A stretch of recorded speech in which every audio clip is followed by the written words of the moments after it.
Amis, dans cette vidéo, on va vous apprendre comment ton programme va te poser une question et attendre et récupère ta réponse. Ici, dans ce cas, on va mettre Franz. Bonjour. Le programme ici, dans ce cas, il va parler tout seul. Il ne va pas jamais te donner une parole, une question et tu réponds. Non, comme c'est ici. Il ne va pas te dire une question et tu tapes ici. Donc, ici, dans notre leçon d'aujourd'hui, on va vous apprendre la fonction input. Comme ça. Comme ça. Cette fonction input. Cette fonction input permet à l'utilisateur d'écrire à côté de la question. Comme ça. On va mettre input. Entrée. Désolé. Entrée votre nom. Ou une autre chose, on va déclarer une variable qui s'appelle nom est égal input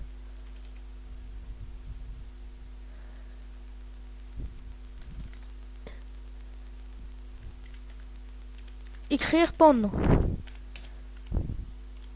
Si quelqu'un ne connaît pas la leçon de variable, il entre dans la dernière vidéo de la leçon de variable que je vais l'afficher. Donc, on va continuer notre leçon. Avec la fonction input, on va mettre par exemple écrire ton nom.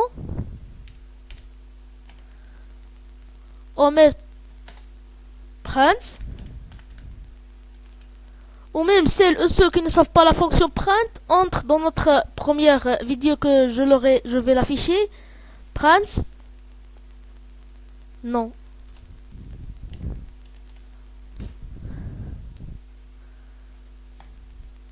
Écrire ton nom par exemple. Aminos. Oh, regarde comme ça. Je vais refaire l'exemple.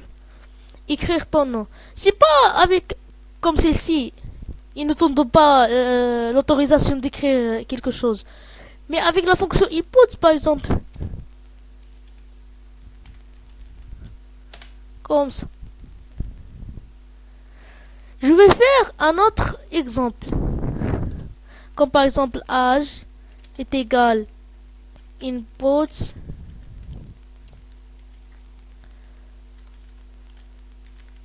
entrée votre âge.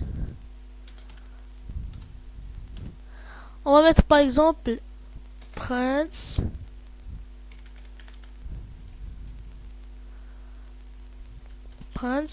âge plus 1.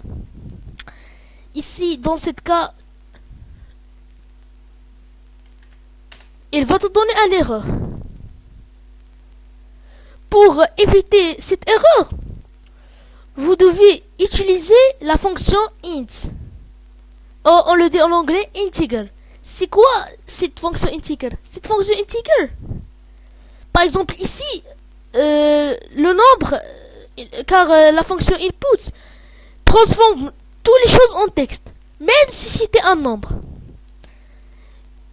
Mais si on utilise la fonction int, le texte sera transformé en nombre et le programme va facilement faire son calcul. Comme ça. Int, n'oubliez pas les parenthèses. Et ici. Comme ça.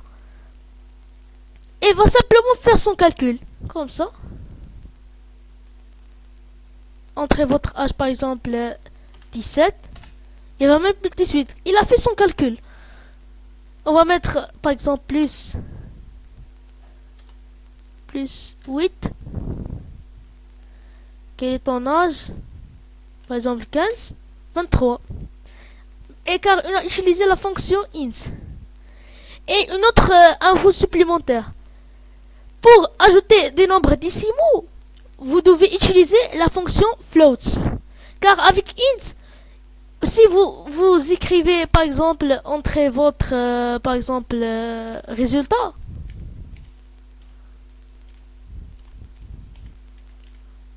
Entrez votre résultat. Par exemple, cette variable s'appelle le résultat.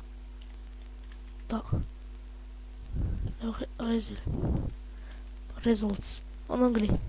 Print results comme ça. Ici dans ce cas, je vais dire par exemple 9,46. Il va te donner une erreur. Dans ce cas, le rôle, on va utiliser la fonction floats. Avec cette fonction floats, on peut écrire des nombres décimaux et le programme va facilement faire son calcul. Et il va l'apprécier. Comme ici, on va faire comme ça. Il va écrire floats, comme ça. Floats.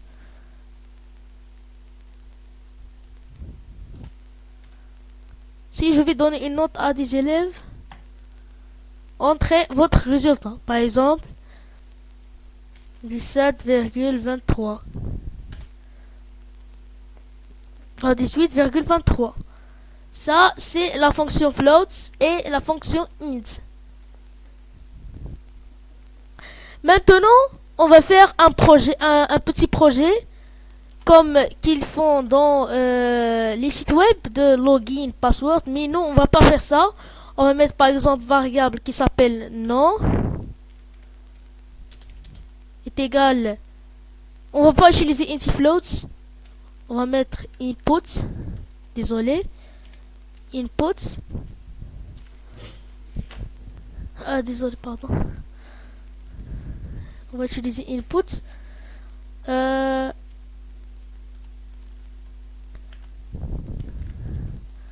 Entrez votre nom. Comme ça.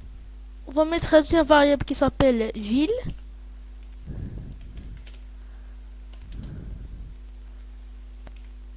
Input.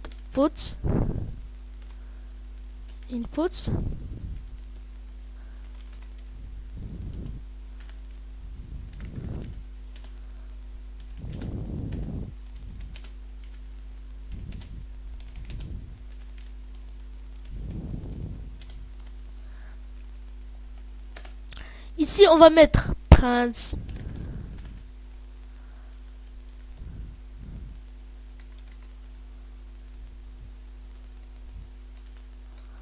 Ton nom, c'est...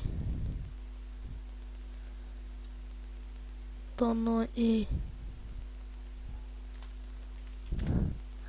N'oubliez pas, si vous voulez dans fonction print écrire un texte et ajouter une variable comme ceci, vous devez ajouter virgule, car le programme va te donner une alerte et le nom. On va mettre la même chose avec print comme la deuxième.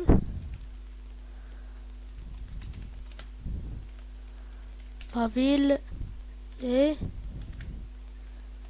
Désolé, j'ai fait...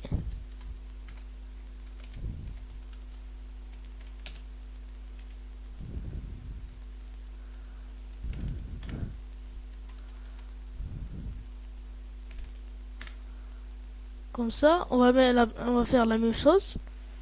Est égal ville.